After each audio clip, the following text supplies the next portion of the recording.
కాబట్టి రేవంత్ రెడ్డి ఇక్కడ సమస్యనే కాదు. తాత్కాలికంగా వాళ్ళు ముఖ్యమంత్రిని పెట్టుకున్నారు, ఆయన ఎప్పుడుకుంటాడని ఏం లేదు కాంగ్రెస్ పార్టీలో. కానీ పాపం ఆయనకు ఉంది బాధ, ఒక్క మాట కేసీఆర్ నోటి నుంచి నా పేరు రాకపోయే అని.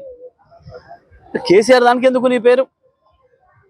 మీ పార్టీ ఎమ్మెల్యేలు మంత్రులు మామూలు సాధారణమైన వాళ్ళే గుర్తించే పరిస్థితులు లేరు, గుర్తుపెట్టుకునే పరిస్థితులు లేరు. ఎక్కడ గుర్తుపెట్టుకుంటారు? ఏం మాట్లాడినావు?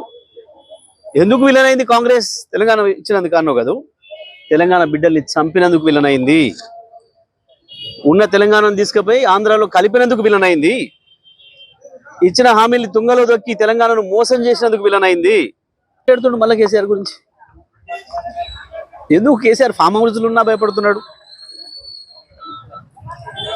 నీ 10 ఏళ్ళు నువ్వే రాసి పెట్టుకుంటే అయిపోయాయి. నువ్వు కేసీఆర్ గురించి ఎందుకు మాట్లాడాలి, కేటీఆర్ గురించి ఎందుకు మాట్లాడాలి, ఇంకోరి గురించి ఎందుకు మాట్లాడాలి? రాసే పెట్టుకుంటే 10 ఏళ్ళు నీదే అని రాసి పెట్టుకున్నాడు. మళ్ళీ ఎందుకు మాట్లాడుతున్నావు, మళ్ళీ ఎందుకు భయపడుతున్నావు? గట్లనే అర్థమవుతుంది. 10 ఏళ్ళు కాదు, ఇవాళ రేపు పుట్టతో పీకుతుందో ఆ పదవి.